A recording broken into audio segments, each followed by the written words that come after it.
Procedimientos en la elaboración, venta y producción de alimentos. Elaboración de alimentos, exhibición y servicio. Todo servicio de comidas, como los que aquí se detallan, deben contar con distintas áreas: recepción de materias primas, la de almacenamiento, elaboración, exposición y venta, servicio y almacenamiento de residuos. Estos son equipos que podemos encontrar en las áreas de elaboración de alimentos. Recordemos que los equipos deben tener su correspondiente manual con el instructivo para desarmarlos si fuera necesario para su limpieza.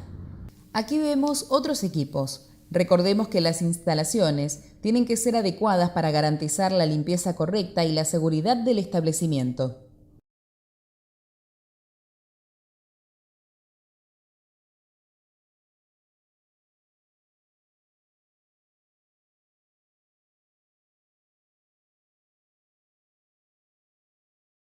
Preparaciones previas.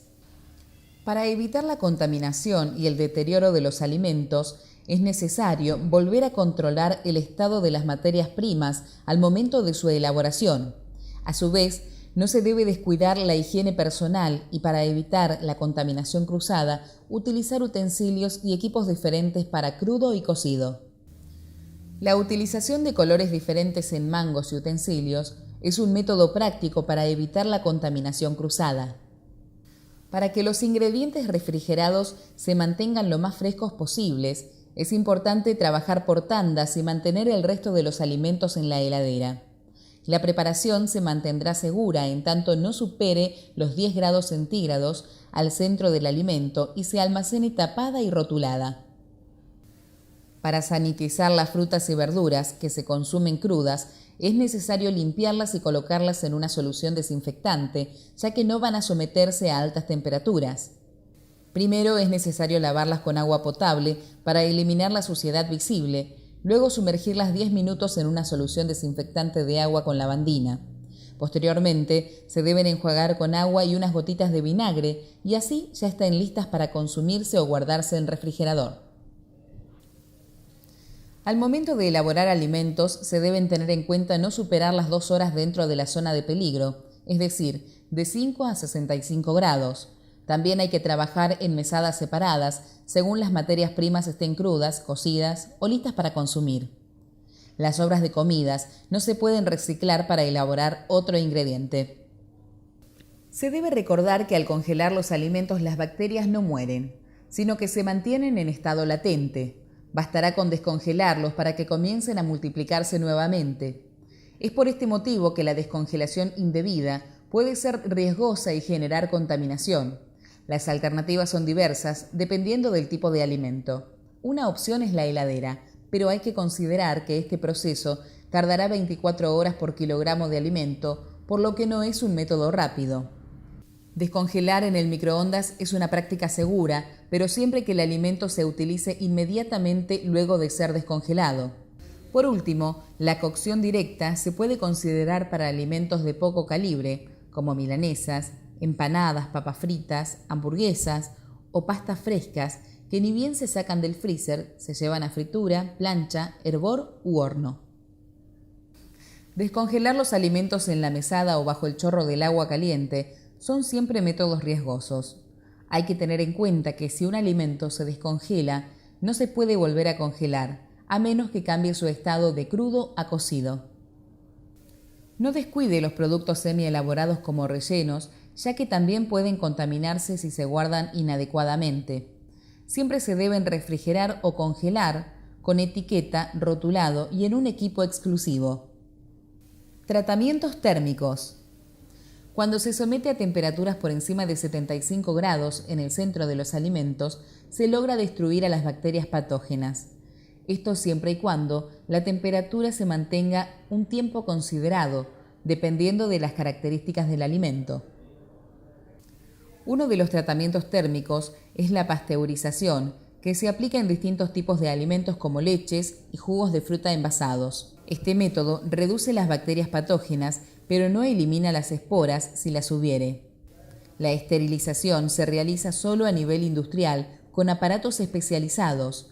Se alcanzan temperaturas de 130 grados en pocos minutos, logrando eliminar toda bacteria y espora presente en el alimento. La cocción, para que sea completa y segura, debe alcanzar una temperatura mínima de 75 grados al centro del alimento en menos de 2 horas en cualquier forma de cocción. Es importante no interrumpir la cocción hasta llegar a la temperatura necesaria.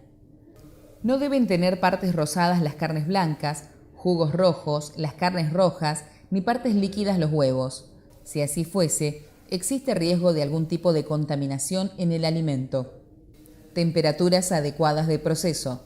Un enfriamiento adecuado de las preparaciones evita el desarrollo de microorganismos y toxinas. No es correcto enfriar la heladera, ya que los refrigeradores fueron diseñados para mantener la temperatura, no para bajarla. Tampoco se deben dejar en la mesada hasta que dejen de humear por sí solos. Estos procesos son lentos y la preparación corre riesgo. Por lo tanto, hay que enfriarlo con métodos prácticos, como por ejemplo, remover el alimento, utilizar baño María inverso, cuidando que el hielo y el agua sean potables y que no entren en contacto con el alimento.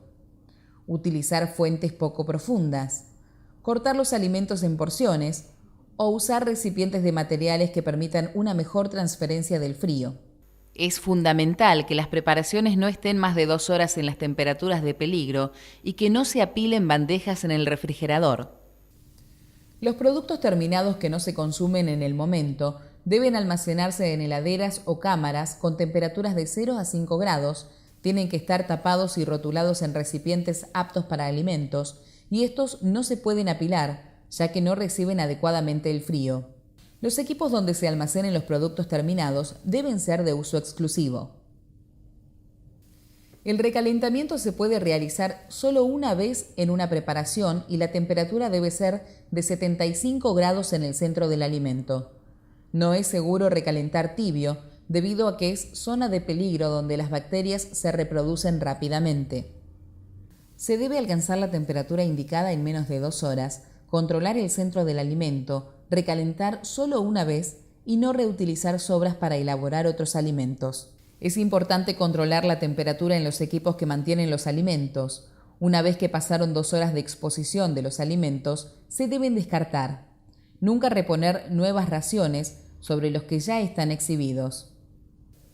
Todos los alimentos que se exhiben y se mantienen a temperaturas frías, las mismas no deben superar los 5 grados. Es fundamental no preparar los alimentos con demasiada anticipación, controlar las temperaturas de los equipos y evitar la iluminación directa sobre los alimentos. Para mantener los alimentos en calor, la temperatura del mismo debe ser de 65 grados o más. Esto limita el desarrollo de microbios y toxinas. En esta temperatura no deben estar más de 2 horas y es por este motivo que no se aconseja preparar alimentos con demasiada anticipación a su consumo. Los equipos de mantenimiento no sirven para calentar, por lo que se deben agregar los alimentos ya calientes y, en lo posible, mantenerlos tapados. Luego de 2 horas de que el alimento esté expuesto a 65 grados, si se reponen preparaciones, se debe retirar la bandeja con el sobrante y colocar una nueva bandeja con el contenido recientemente elaborado. Envasado y división en porciones. Los alimentos deben envasarse en recipientes de materiales aptos, de primer uso y limpios. Para ello, los proveedores deben contar con un certificado de aprobación de materiales emitidos por el Instituto Nacional de Alimentos o SENASA. Se debe ser cuidadoso con la elección de los materiales, ya que los envases pueden transferir sustancias indeseables a los alimentos, deteriorando su calidad y poniendo en riesgo su inocuidad. Si se utilizan papeles o cartones en contacto directo con el alimento, estos no pueden estar fabricados con materiales reciclados. La lista de materiales permitidos para envases se puede consultar en el capítulo 4 del Código Alimentario Argentino. Cuando se envasa es primordial mantener la higiene, usar utensilios para tomar los alimentos, evitando tocarlos con las manos. Al realizar la división no hay que descuidar la higiene personal. Las porciones se deben colocar en recipientes aptos para alimentos, limpios y tapados. Es importante no dejar más de 30 minutos los alimentos fuera del refrigerador. A medida que se va porcionando, se debe ir guardando. Exhibición y servicio. Los equipos utilizados para la exhibición son los de mantenimiento en frío o en calor y las heladeras exhibidoras. Las vajillas y utensilios Son necesarios para el servicio y deben mantenerse correctamente limpios y desinfectados. Los equipos deben estar en perfectas condiciones, saneados periódicamente y con las temperaturas correspondientes según su función. En la exhibición y venta de los productos se recomienda verificar su vida útil, no cortar la cadena de frío, por lo que todo producto refrigerado debe exhibirse en heladera. Se debe garantizar un despacho seguro, controlando la higiene del salón de ventas, del mobiliario, de los utensilios, de envases y envoltorios y de la vestimenta del personal. La persona que manipula alimentos no puede manipular dinero en forma simultánea. Se recomienda que haya un cajero encargado únicamente de cobrar. Si esto no es posible, la persona que hace el despacho debe higienizar sus manos cada vez que toca el dinero, utilizando alcohol en gel, lavándolas cada media hora y teniendo mucho cuidado de nunca tocar los alimentos que vende con las manos. Los envoltorios para despachar los alimentos deben ser siempre de material apto. El uso de papel de diarios y revistas no está permitido. Las bebidas deben ser exhibidas en heladeras exclusivas. No se pueden apagar las heladeras cuando el negocio esté cerrado. Dentro del salón de ventas no puede haber plantas o animales. Todos los locales deben contar con instalaciones adecuadas para el lavado de manos. El personal que manipule alimentos no envasados debe utilizar vestimenta de color claro, respetando las pautas correspondientes al uniforme. La estantería que se utilice para la exposición de los alimentos debe ser de materiales aptos y no puede haber allí productos no comestibles. El servicio es uno de los últimos eslabones que se deben cuidar para evitar la contaminación de los productos. Los mozos y camareros entran permanentemente en contacto con los alimentos que sirven, constituyendo un foco de contaminación, ya que muchas veces no son conscientes de que su accionar puede provocar una pérdida de inocuidad. Por tal motivo, se recomienda servir los alimentos inmediatamente, no tocarlos con las manos, como tampoco tocar las superficies en contacto con los alimentos o con la boca del cliente. Es importante no apilar los platos con alimentos unos sobre otros para poder llevar más en un viaje, ya que la parte de abajo del plato es una superficie contaminada. También se deben usar pinzas para preparar las paneras y las hieleras y controlar que la vajilla esté limpia y sin rajaduras o grietas. Por último, para un servicio seguro, es necesario verificar que para el repaso de la vajilla se utilicen productos que no requieran enjuague y se utilicen paños descartables para higienizar las mesas luego de que el cliente se retira. En los autoservicios, para evitar la contaminación de los alimentos, es importante recordar: controlar las temperaturas de los equipos, elegir empleados bien capacitados para asistir al cliente, colocar carteles con información acerca de cómo servirse, identificar los alimentos, elegir una disposición de las bandejas que fuerce la circulación deseada, descartar los alimentos que no se consuman y disponer de vajilla limpia en la mesa de servicio. Para el procedimiento de faginado se debe realizar una vez finalizada la sanitización y secado de la vajilla, utilizando un rociador con alcohol al 70% y papel descartable. Se rocía la vajilla con el pulverizador y se seca con papeles descartables, realizando movimientos fuertes para resaltar el brillo. La Agencia Gubernamental de Control le da las gracias por haber participado del curso virtual para manipuladores de alimentos.